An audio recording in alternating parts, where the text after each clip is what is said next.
He'll be making the first Telugu LLM, or which can be used by any other South Asian or South Indian languages, where even the farmers or anybody who doesn't know, who doesn't have education, will be able to use LLM just by talking to any device. That will it complete power of whether AIML, ChatGPT or anything can be used by the people. Right now they are not able to use, because the present day LLMs are not able to recognize the audio samples of the poor farmers or the people who are available there. So with that, I'll just talk a bit. A lot of slides have already gone through, where we have a lot of people have spoken. I'll skip those slides. Next slide. What is this? So this is, all of you are aware. I will skip this slide. Next slide.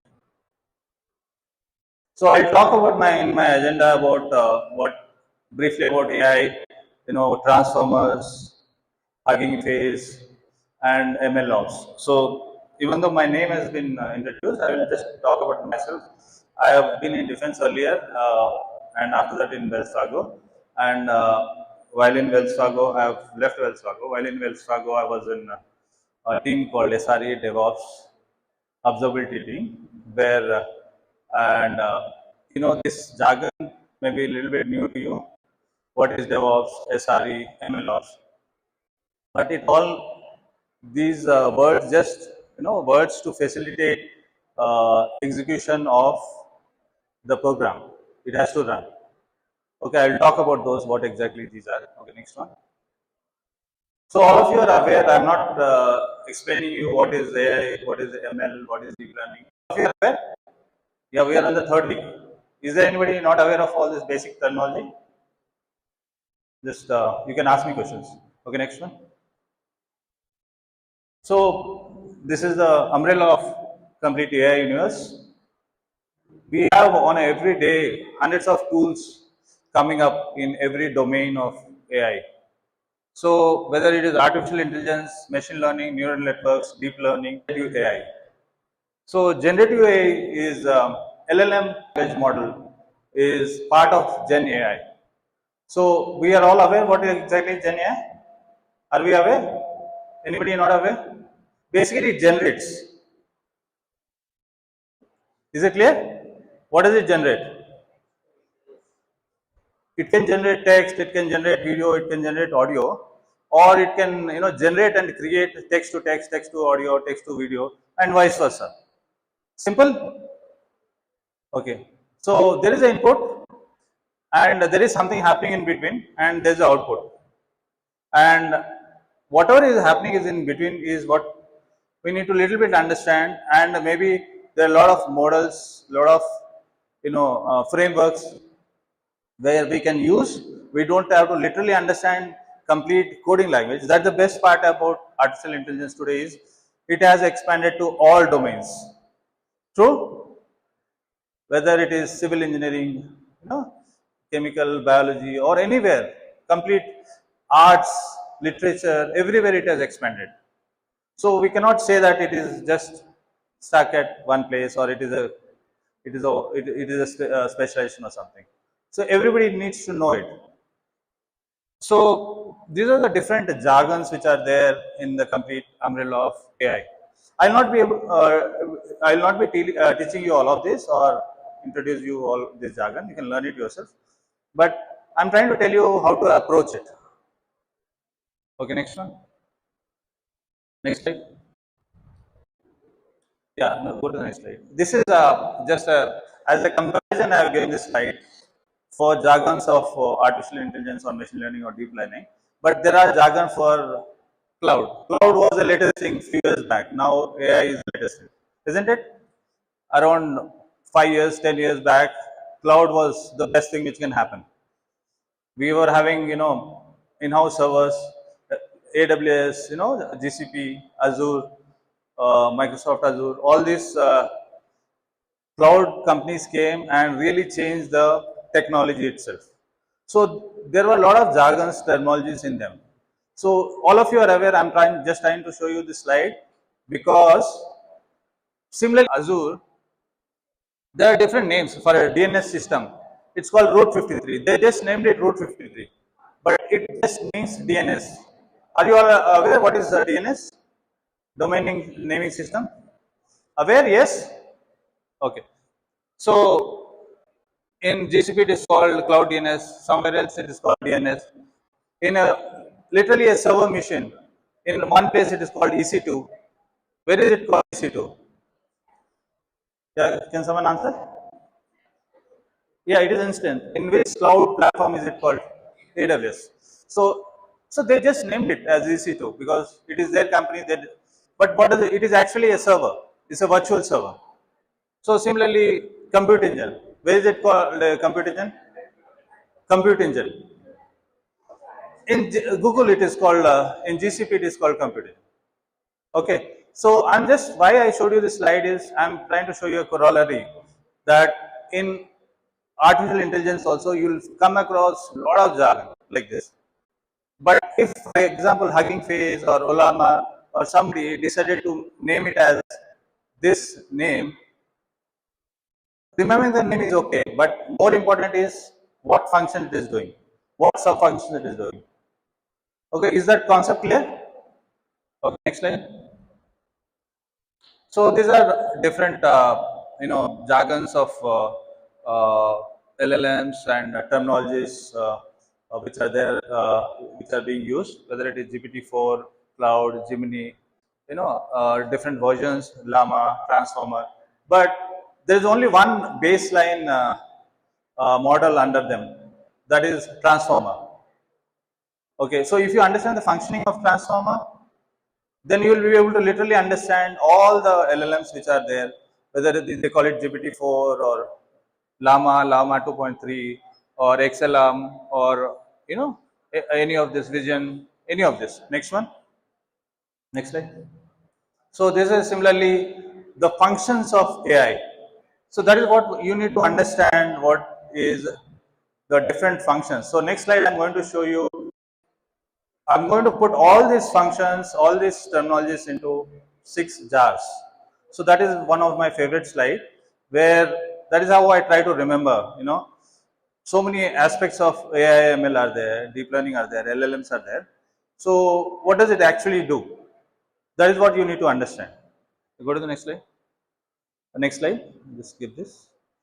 Yeah, next slide. Okay, this is what I was talking about. So everything has got every activity which is being done in AML, it does certain function, certain activity. It has a requirement, so we process the requirement and we have an output. So I divide this into 6 jars. And what are we trying to achieve whenever we are doing, any of this AI processing or, any of this function, we require certain data, we require certain information. So the first jar is the data, where the information, how do you get the information, where is the information, what type of information is there, and what do you want to do with the information. So there are various ways by which you can have this information. You can have it in any of the databases, whether it is, structured or unstructured, related, non-related, no SQL databases. That is immaterial. The best part about AI is it is capable of handling any type of data. Earlier, in databases, they were more efficient when they were more structured, whether they were all connected. But even if they are, you have, English or which are having non-structured data also, AML can handle. Next jar is about tasks. So what do you want to do with the data? So I just gave an example what we are achieving. So what type of data do you think we are having in this?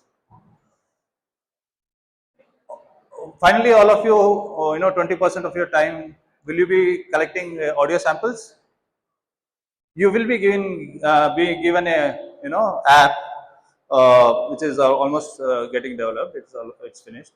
So on your mobiles, on your laptops, it is, something which you are giving to the society itself. In this, you will be collecting, different cultures, different audio samples, different videos, different type of data, uh, which are like, you can archive it with yourself. Uh, uh, and then, what is the task which you will achieve after this? You want to generate a model out of it. So you want to generate a regression model, you want to classify it. Okay, now forget what we are doing from generic AML part of view. If you want to if you have photographs of cats, dogs and all, then you classify it. That's called classification.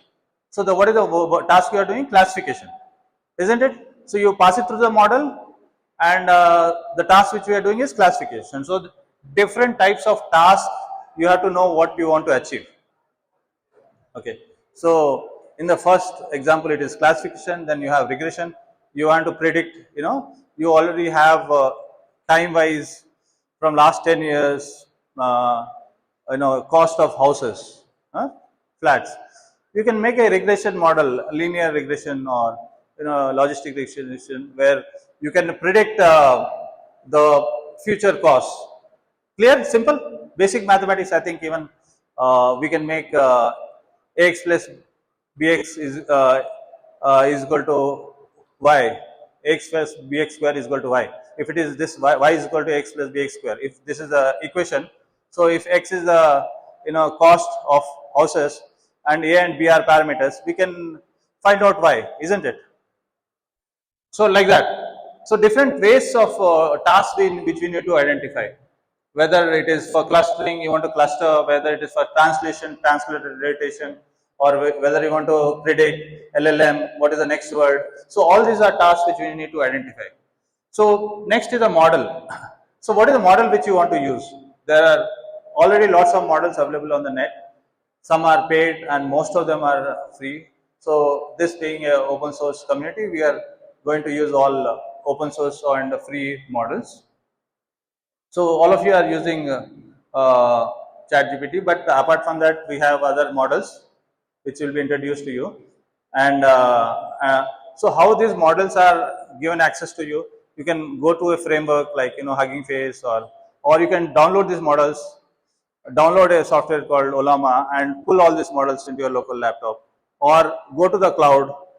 There are a lot of spaces where you can access these models. Anybody has tried accessing models apart from ChatGPT? Cloud? Anybody has used? Yeah. Which one? AWS. I'm not able to hear you. Sorry. No, I'm just asking any name of a model. Yeah.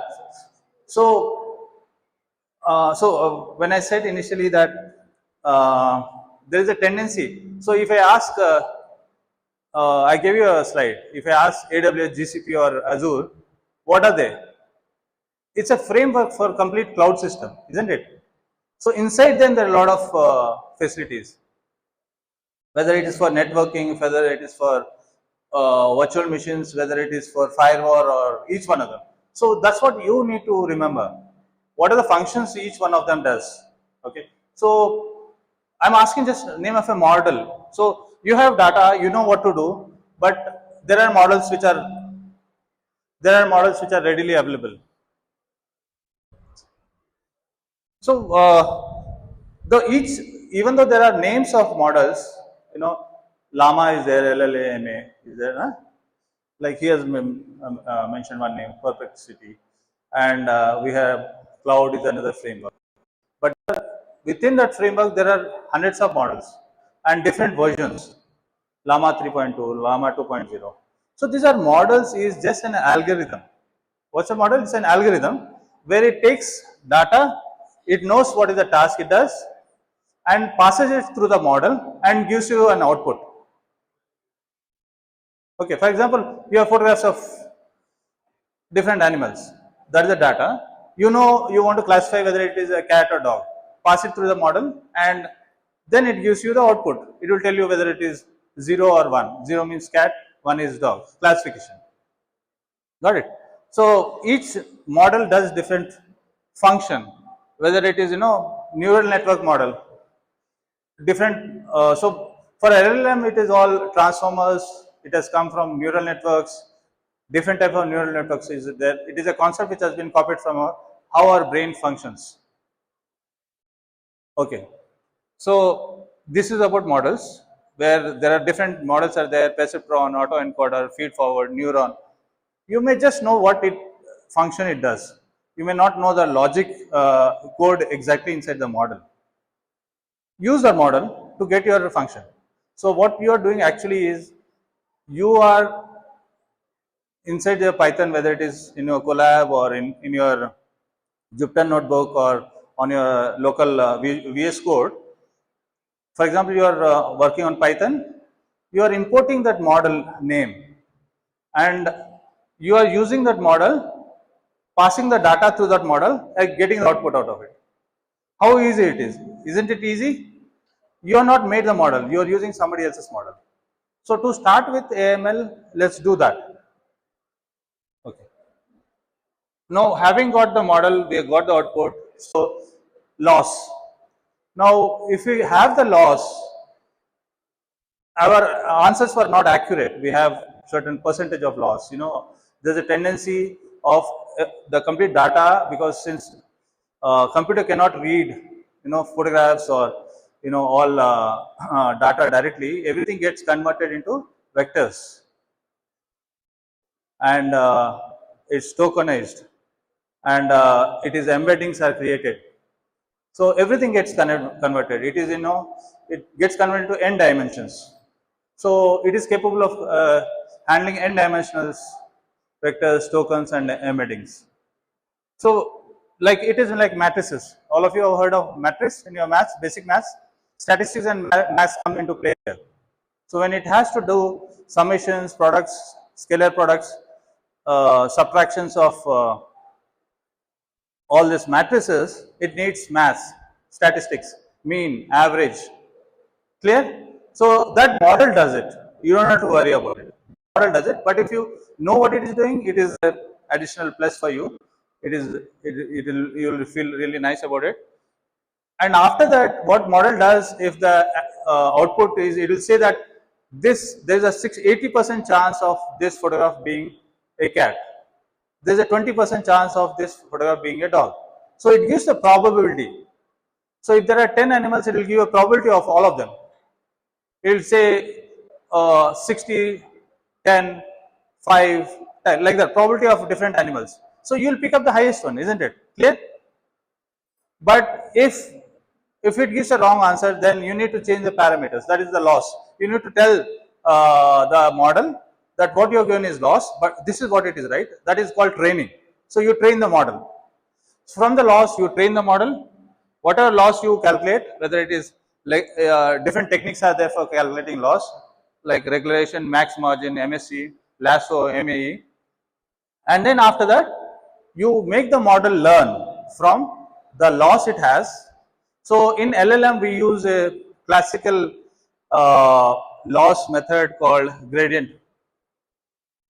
Okay, so wherever is the lowest gradient in that slope of loss, so loss you plot a function of loss, and wherever is the lowest, please come and have a seat.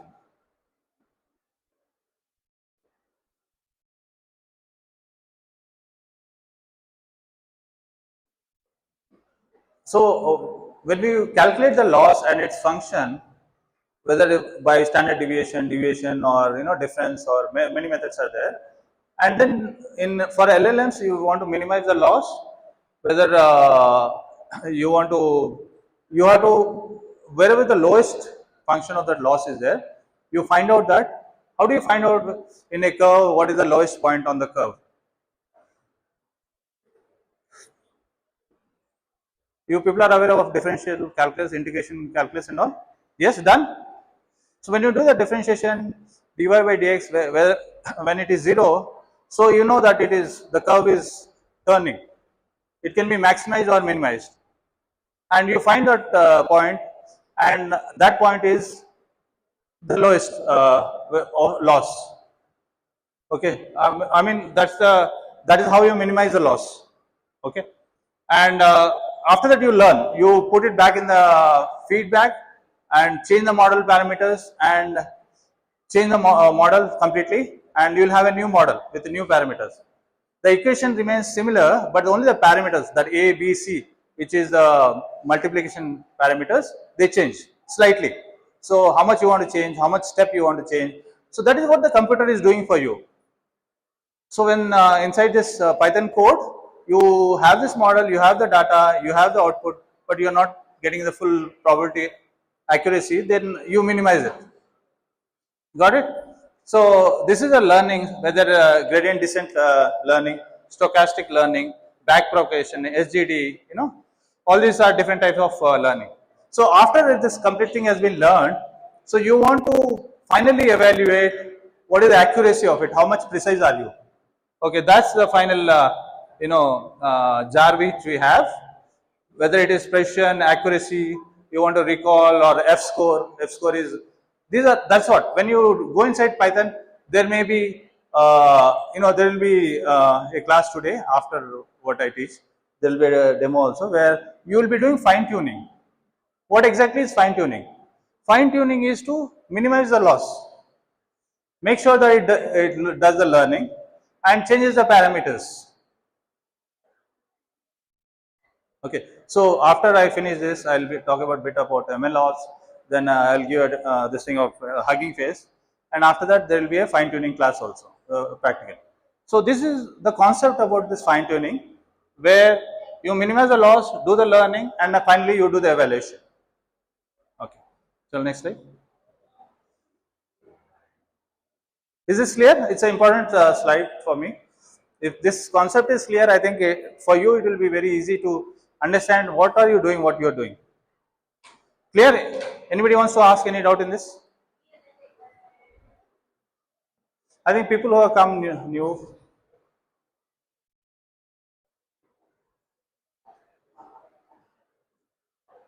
Shall I repeat this last slide for people who have just come new? Can you get up who have just come, people? All students have just come. Just get up. Okay. Okay, thanks. Sit down. So I will just repeat this slide. Previous slides are not so important. In AIML, I divide all functionalities in 6 jars. So one is data. You need to have data, and you need to understand what task you need to do with the data. So for example, you want to classify the photographs. You want to classify whether it is what animal it is. Okay. So that is the task. Different classifications are there: regression, clustron, and after when you want to classify it, you need to use the model which are available. There are models available already on the net. A lot of them are free. So, and what function that model does, whether it is neural network, neuron, feed forward. So you will be using your Python code or any language you use, readily available models which are there, open source market. Okay, so whether models which are there in Hugging Face, you'll find hundreds of models. For chat, you'll have one model. For LLM models, for videos, you will have another model. For classification, you'll have another model. So you just need to know which model is capable of what. And then when you have this model and you have input data, you get output from it, and then there is a loss that's called fine tuning also, which will be covered later today. And Onslaught is the framework which we'll be using for fine tuning, where we want to minimize loss. So there are different losses which are there, whether it is max margin, MSE, so MAE. We want to minimize this. Finally, when we minimize the loss, we want to put it back inside the model so that the parameters are corrected. That's called learning.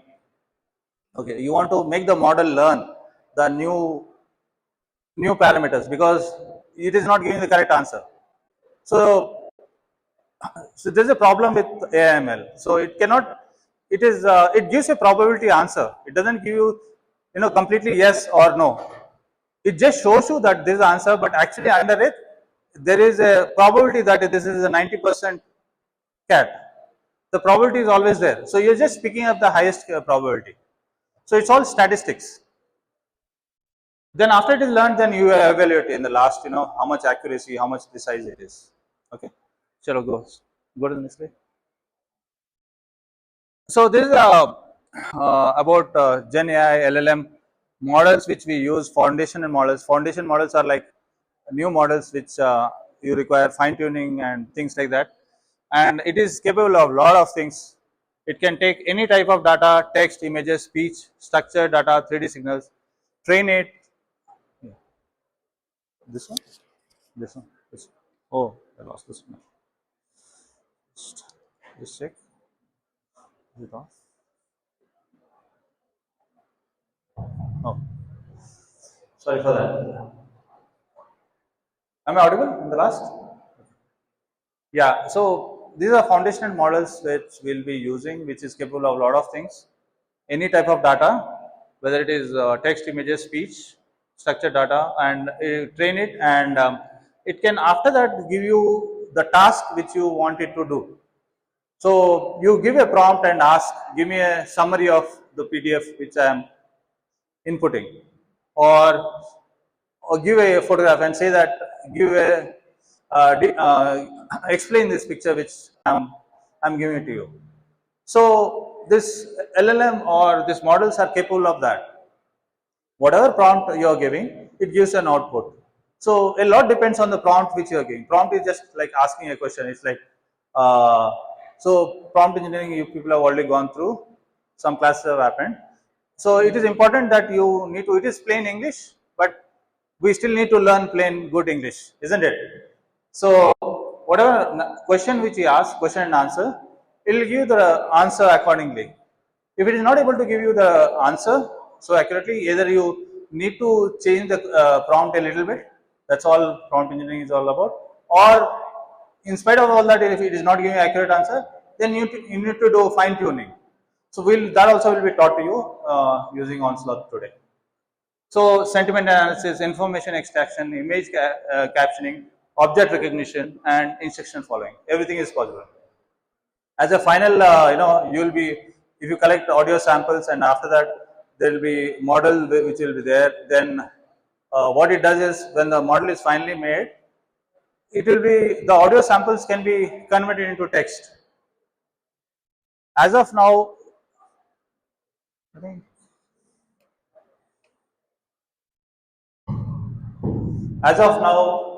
the LLMs are not capable of converting Telugu audio samples into text. Okay, so that's what we are doing. That does sound good. All of you want to do it? All of you know Telugu. How many don't know Telugu here?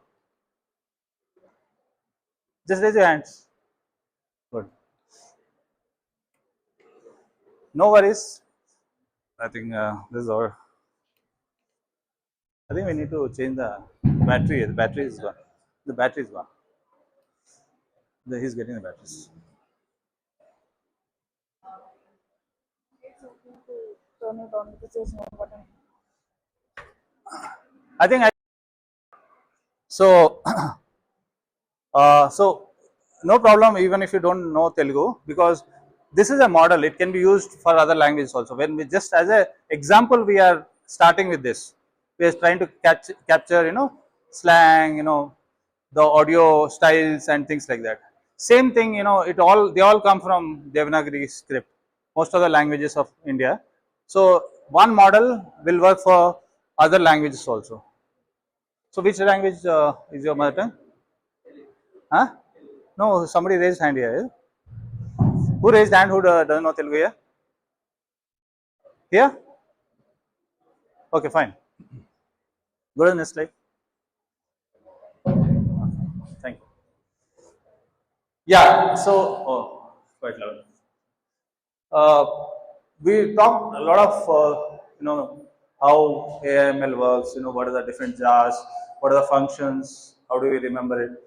And what it actually does. So now we are what we will be doing is doing LLM, using LLM, generative AI, and things like that. The heart of it is a transformer, and we name a lot of models in them, whether it's like paid models like ChatGPT or Cloud or Llama 2 or any other type of models. But the heart of all this is a transformer. You saw those jars, you need data, then task, and the model name inside the model, there is a function, and the name of the function is called transformer. So what does it do? It has an encoder and a decoder, and the left part is the encoder and the right part is a decoder. And for example, you take a text as an example I am taking, and nowadays I think it is, whether it is Copilot or in your Gmail or you make notes and all. When you type something, if you type how and are, it gives you a prompt saying that okay, you. So it is already predicting the next word for you. So I'll take that example. How is it doing? When it all letters or words and all, they are converted into embeddings and they are fed into this encoder. And this encoder, what it does is it converts into tokens, embeddings, and after that, adding the positional encoding, how is first word, R is second, these two, and adds both of them with the positional encodings, embeddings, and projects it to the normalization. And after that, there is, this is a 2017 paper when this first transformer and very important paper where LLM and transformer, how they work, how they are supposed to be. You should have a look at that paper, their function. So this is from that, and from there it took on, how that generative AI has really, taken the world. And that's it gives a lot of importance to attention. What exactly is self attention or attention is like, it tries to recognize from learning that which is more important, how is important, R is important, U is important. So how is important, R may not be so important. Okay, so maybe if you ask how you with leaving the R, it may still give you the right answer. Okay, if you ask a complete question. So it gives you attention and importance. It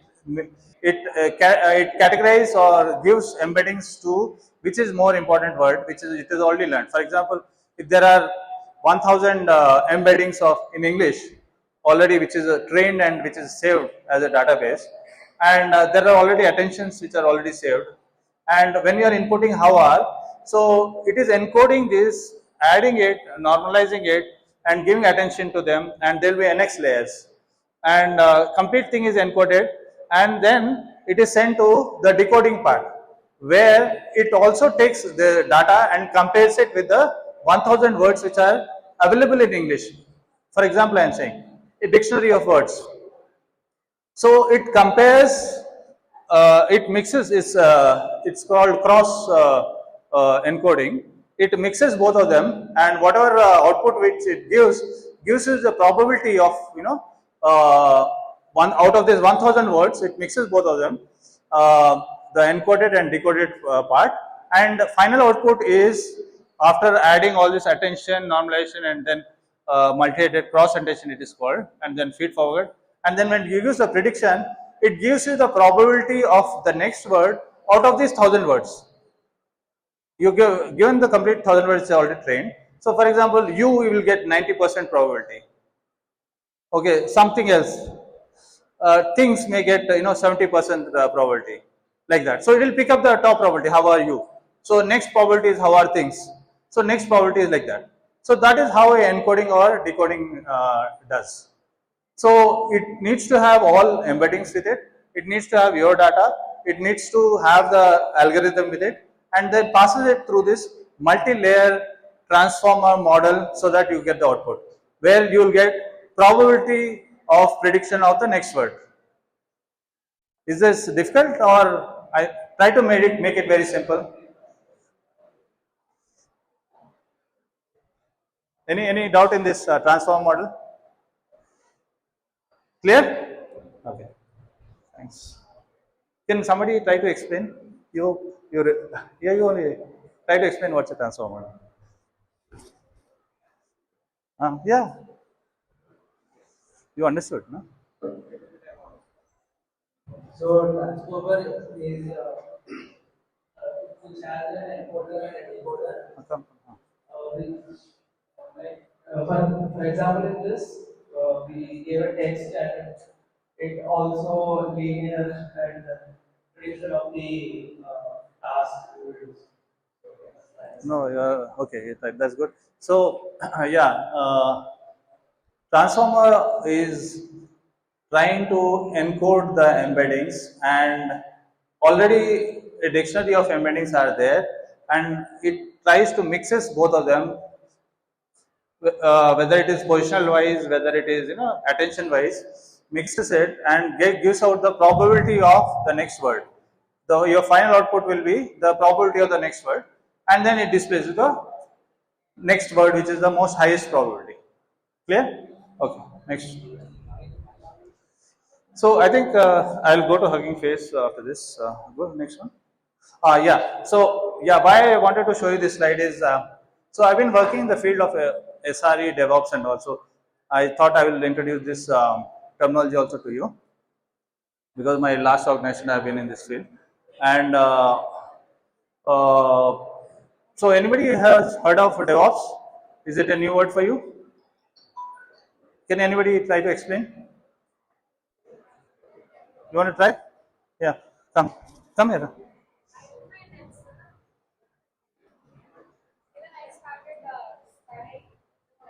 Just explain whatever you know. Use the mic. Yeah, very good.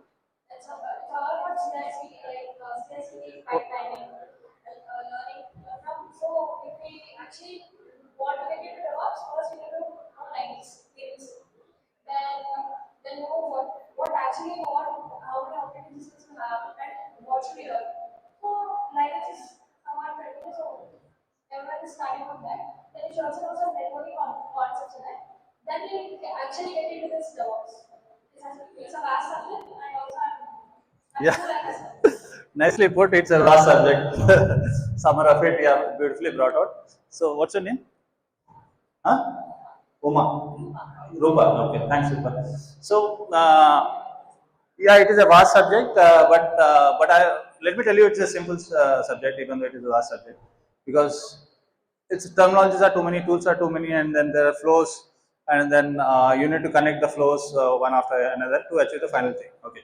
So let me, like she has what she said, it's a development and operations.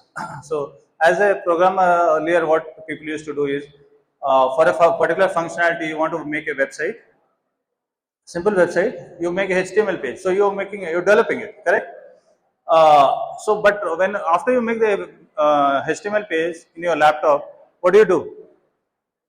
You want the whole world to see it. Can everybody see it? It's in your laptop. They cannot. Okay. So you need to deploy it, isn't it? So you built it, and you need to integrate it. So there is a server, you need to continuously integrate it. So you made a HTML page and you want to improve it, but you already deployed one version 1 of it. So you have to deploy it again over it. You delete it and put it back again. Or there is a different way of it. You make a version 1.1. So what's that called? Version 1.1. That's called versioning. Okay. So DevOps help you do a seamless and good versioning of the programs. I mean, very simply, if you have to answer this, it helps you to build the programs, helps you to do a good versioning of it without your program getting lost, without anything stopping by, and helps you to deploy it. And then after that, if there's an improvement, then the next version. So it's a continuous integration into the server. So it's a continuous, if the programmers are continuously building, removing bugs and continuously building, the DevOps person is helping them continuously integrate it with the server and building multiple versions of them and showing the latest version to the world. So you want the latest version which has been approved by, there's a boss, like, so what it needs to be done? First, it needs to, the developer does development, that's the development server, needs to be tested. There are a lot of testing ways you do it, and you need to put it on the production server, which is the final server. So that's the continuous integration.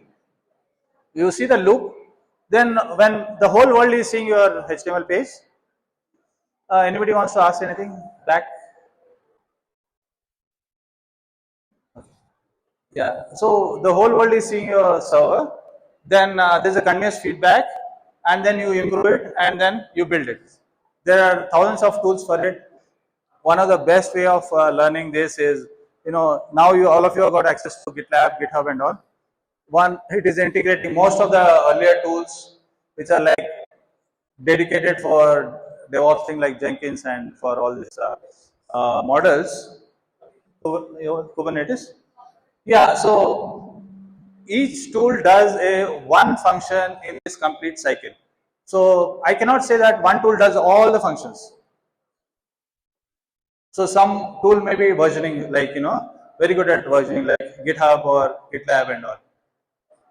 But earlier GitHub and GitLab, they were not capable of launching on the server itself. They were just versioning. Now they have actually improved their capabilities. All of them are trying to improve capabilities. So these are different tools which are there. Whether it is Kubernetes, Dockers. Heard of Dockers? Anybody heard of Docker? Somebody explain. Yeah, come. You come in. Thanks.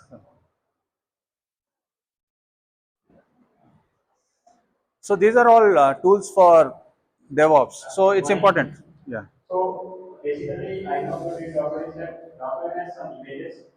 So we can pull that images to our local systems and we can run the programs or run the application so that we can see our output over our local systems from other.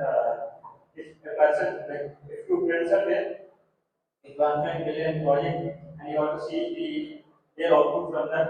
So, but another way, some other way, but you can pull the Docker image from that on the person who's other friend, and you can see the output from another. What's your name? Vishnu. Huh? Vishnu. Vishnu. Thanks. So I can say that all of us need to improve a lot on concepts. Okay.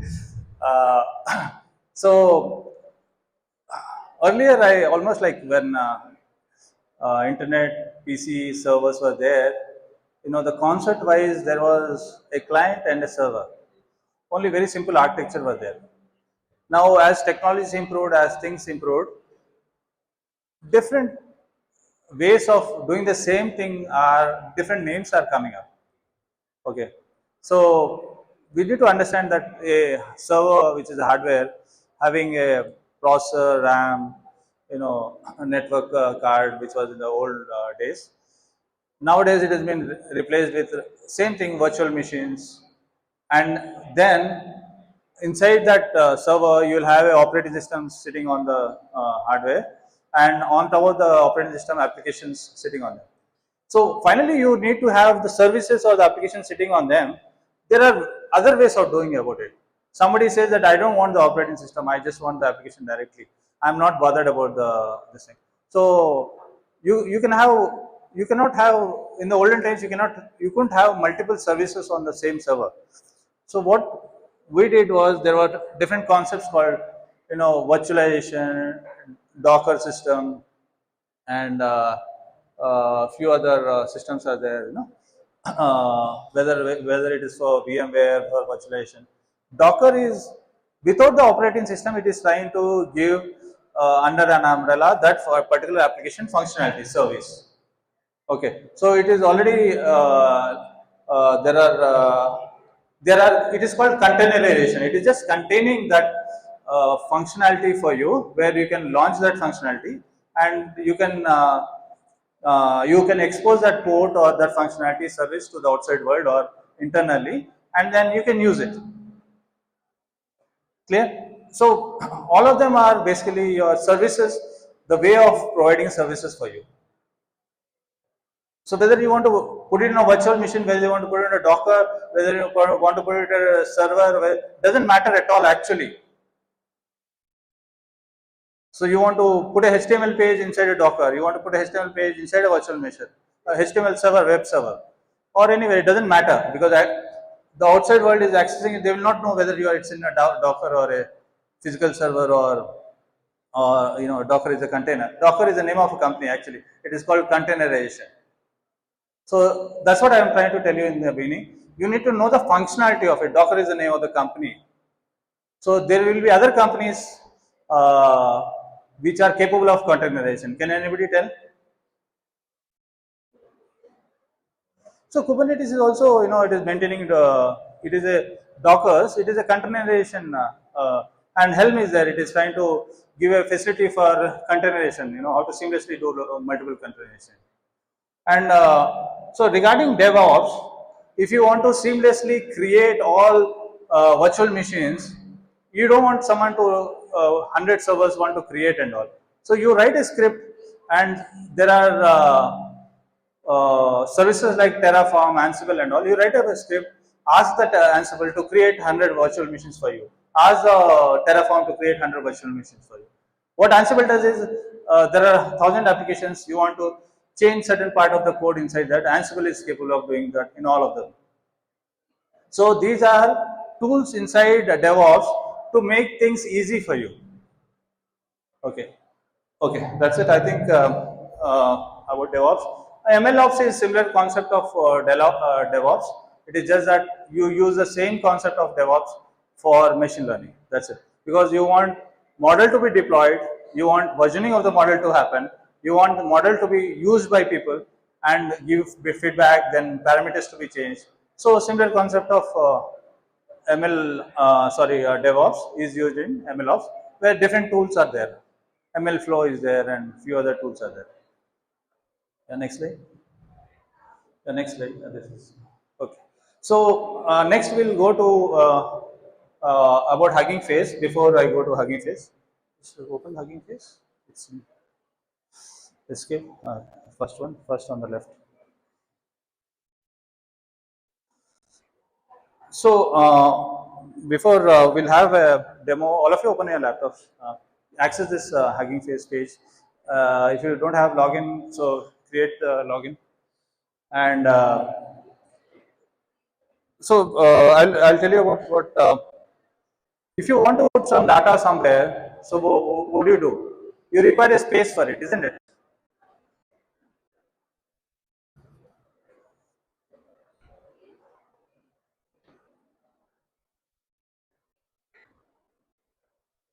So like you have spaces, You put your file somewhere. Where do you put your files? Google Drive or these are cloud spaces, or you put your files in your local laptop hard disk and all. Similarly, there is cloud frameworks or Llama and ChatGPT, all these places where the models are available in those frameworks. You can use them. And also like GitLab and all, that is also a space where you put your code, you put files.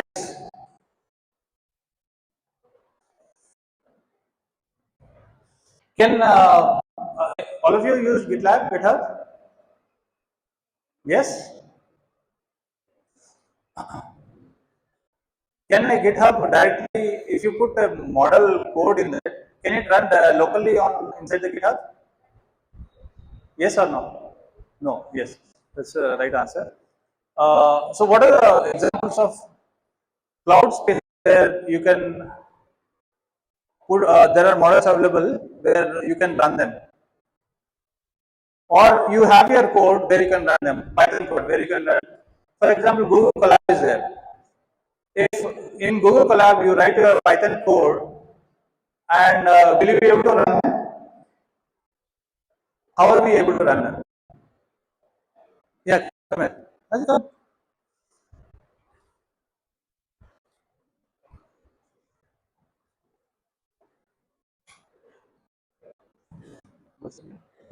Huh?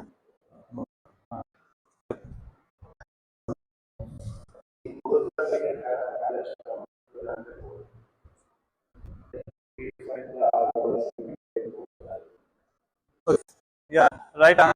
You can in Google Colab any Python code, or, right? But actually, for anything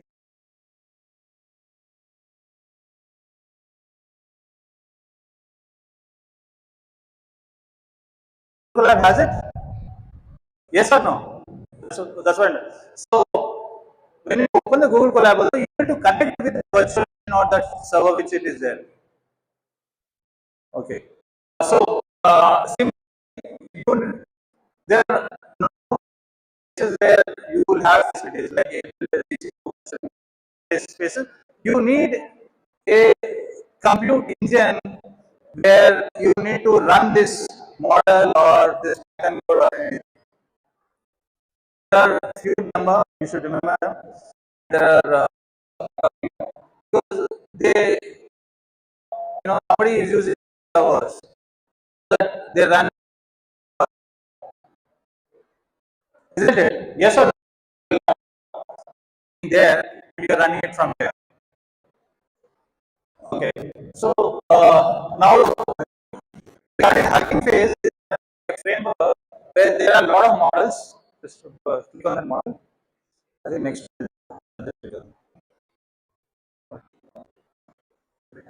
models ಇದೆ Hugging Face demo registration ಇಲ್ಲ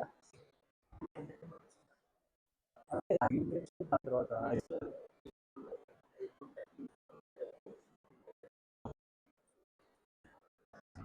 so log into Hugging Face.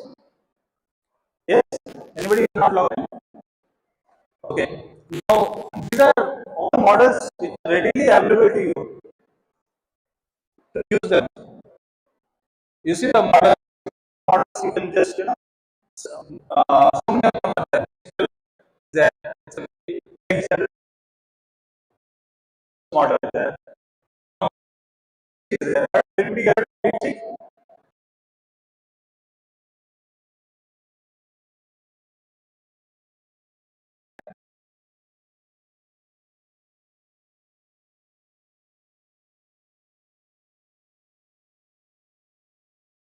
Your own chat assistant.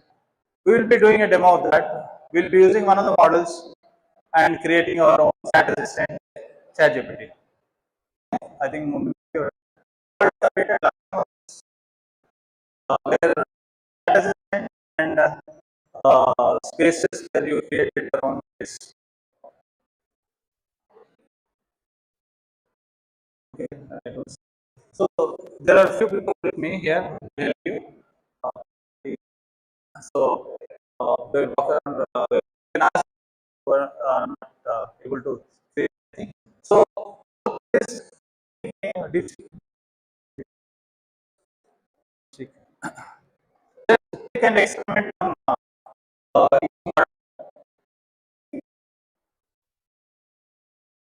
text, text gen from image text. So it is like really powerful tool. You and give an input to it and rest of the yeah. Yeah. So explore each one of them. Have a look at it. Now we go to and create use one of the chat assistant model to create our own chat assistant. Okay, is that fine? Chat assistant. Left one. Go to Hugging Face, oblique chat, oblique settings, assistants, oblique new. You can either type it directly or go through the sub menu section. Lots of assistants are there, you can use it. One of them is chat.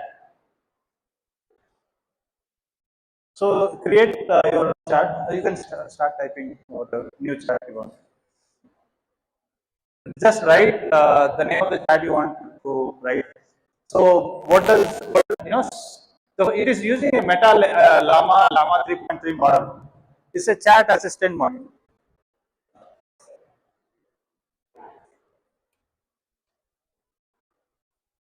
So can you see the name of the model on the left side? It's written active. So Meta Llama 3.3 is the version, and it is helping you. You don't have to code anything here. You just write the name of the your assistant, your personal assistant. It will use this model and give a description and then create it. And as simple as that. If you get it, so raise your hand. Anybody who's completed this chat assistant? Yes. Done? Yeah, done. See, Nikhil has completed. All of you, I just want all of you just complete this creative chat assistant. So you you do the settings in this chat assistant and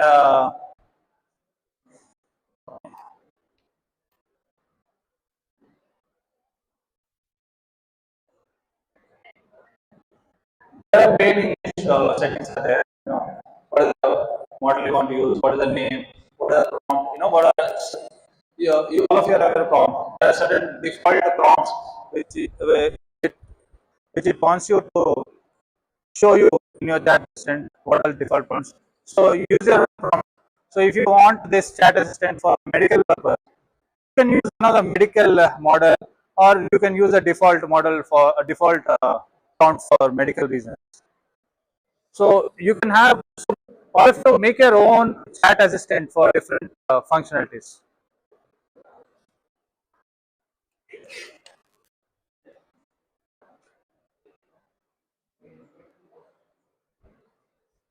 Why don't you open one chat assistant which is already there?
should I eat to lose weight? Click it.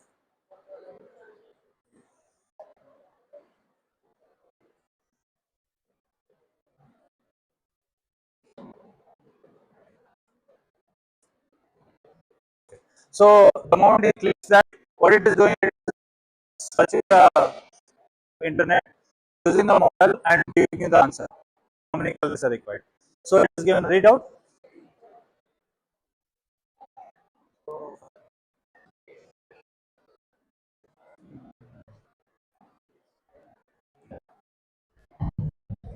Those way the essential to understand how many calories you have to take.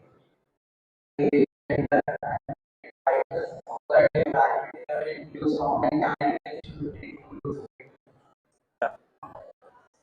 So it was very simple, very simple to make. So it's extremely simple. You use model and you do your challenge. So you can use it as any uh, any other facility of internet possible.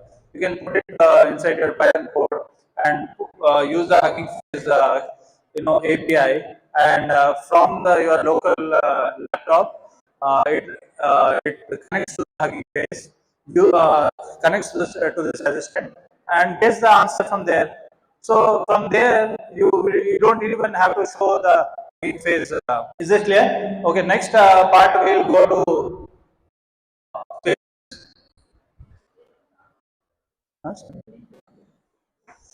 Login.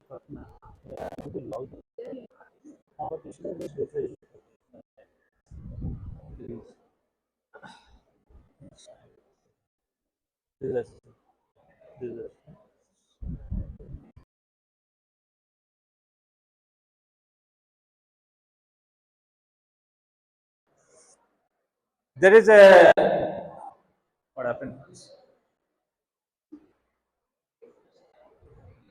There's a tab called Spaces. Can everybody see it?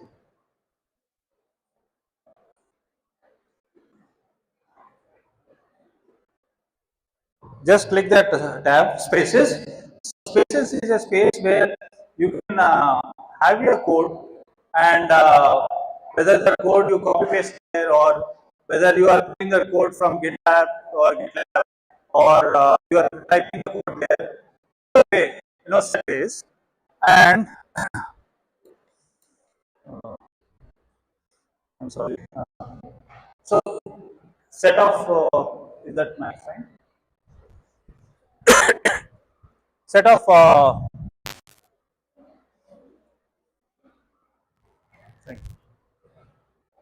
So spaces is I told you it's like a space where you can put your files, code, and best part about it, you put the files and code there, and you can use the models which are available in the Hugging Face.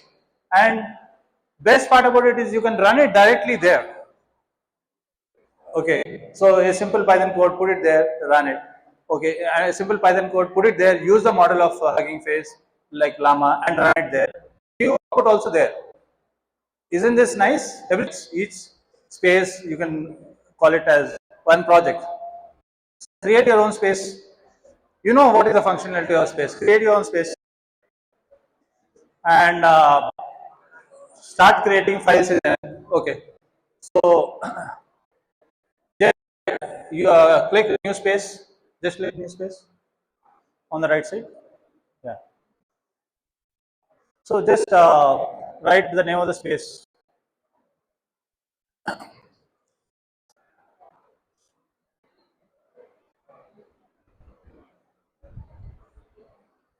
Just go to the next one.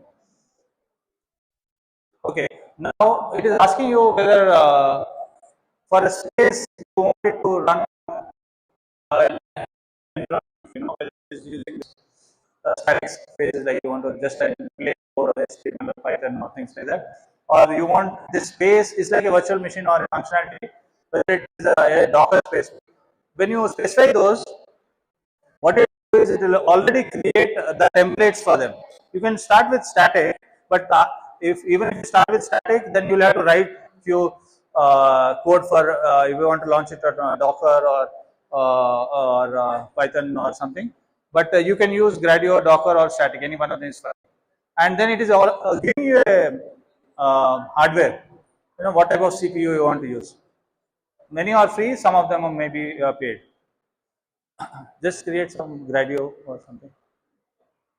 Select Gradio.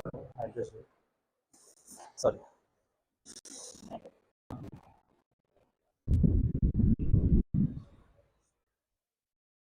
So you can use one of the template also. If you want, be just make a plain text to image, and these are CPUs which are available to you. And if you want to upgrade 8 virtual CPUs of the 2GB, you need to pay $0.03 uh, per almost. So some are paid, but many are free. You can use this one.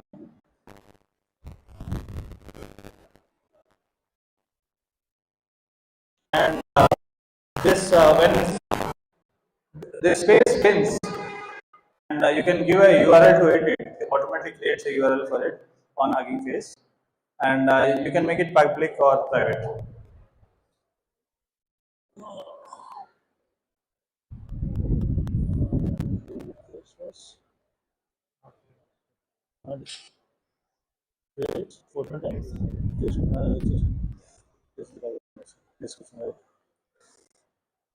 Space.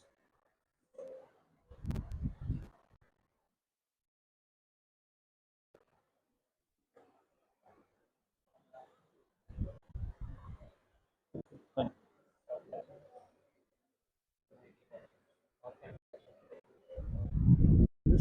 So then,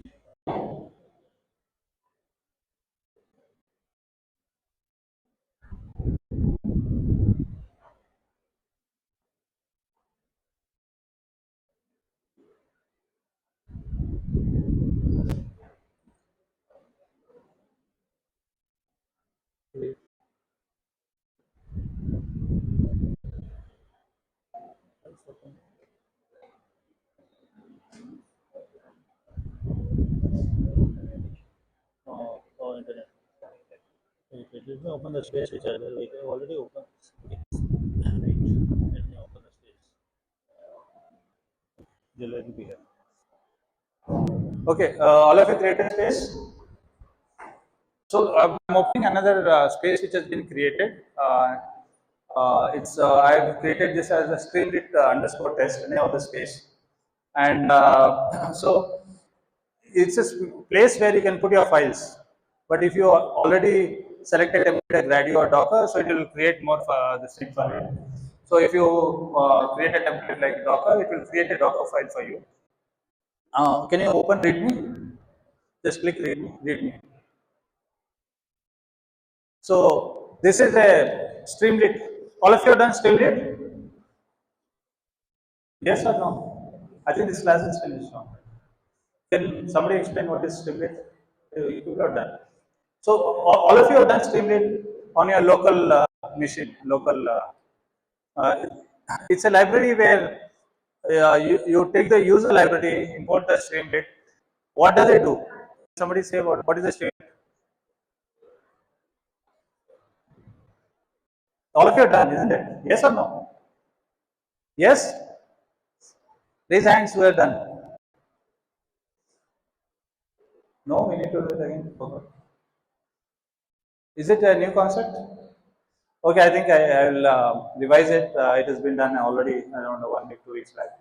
Streamlit is a library or a facility where which is available for to use in as a in Python, where it will spin your own web server locally, so that whatever code you use in Python, that can be shown as a web service in the browser.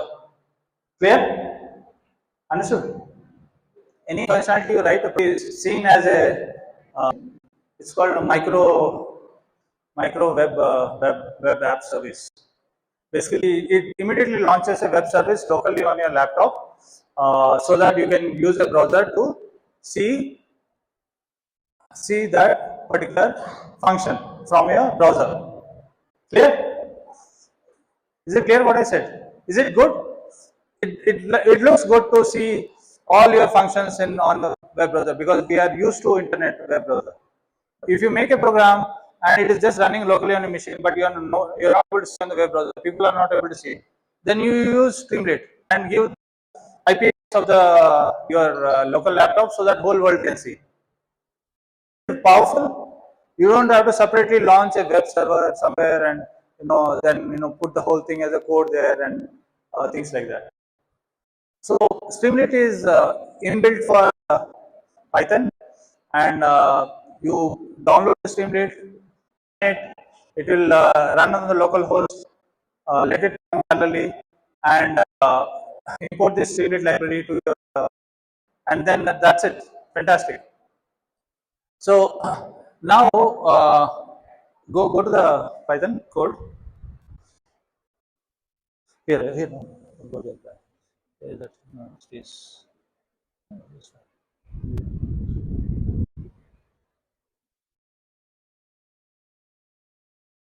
So hello, yeah.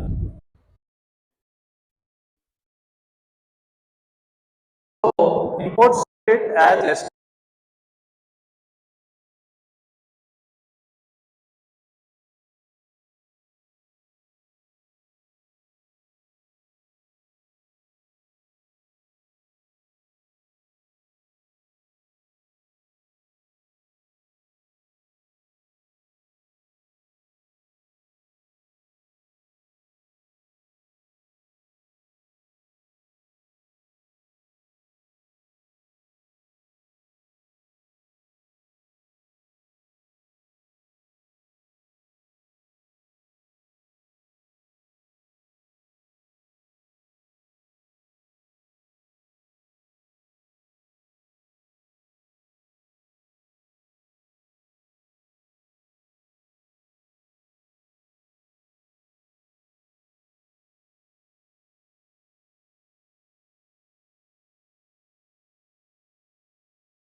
So this is just an example. Why I showed you this spaces is inside the Python code you can use.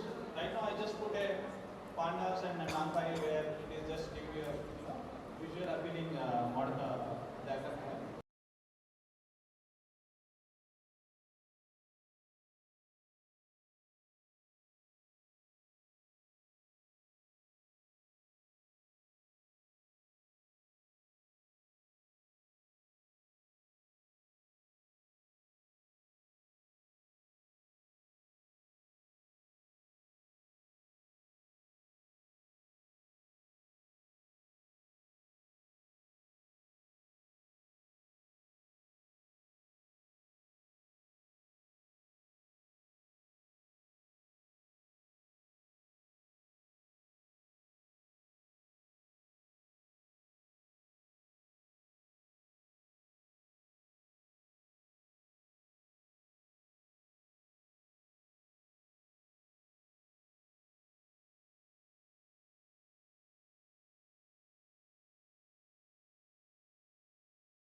Yes or no?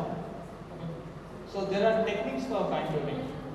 I think we'll go through those techniques. There's a team who is there to give a demo on that. I will invite that team to go through these techniques which are being used in OnStar. Thank you. Anybody wants to ask any question to me? Any questions? Everybody is good to go? Thumbs up? One clap? Two clap? Three clap? Next time we have team from Anurag. They'll take a session on LLMs, fine tuning LLMs and also RAG model. Team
So let's start with basics, okay?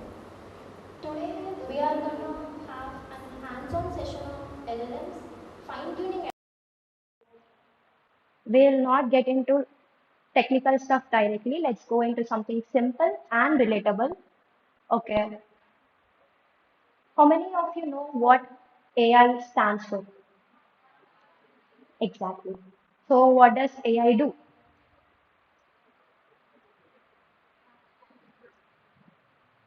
Okay. AI makes computers think, understand, and act like a human. Okay. So how many of you have iPhones here? Come on, guys. Let's try to be interactive. Okay, cool. So before having all this AI, we used to tell our mom that, Mom, can you please an alarm at 7 a.m.? We have that physical clocks, right? After coming cell phones and AI, you have Siri on iPhone, right? You guys will tell that, hey Siri, please set an alarm at 7 a.m., right? So AI is not completely replacing a person, but it is making a task simple. It is just thinking and thinking like just a human would. So, how many of you know what GPT is? No, no, what GPT is? Okay, you guys heard of ChatGPT, right? You guys use it, right? Yes, okay. So, ChatGPT is a GPT.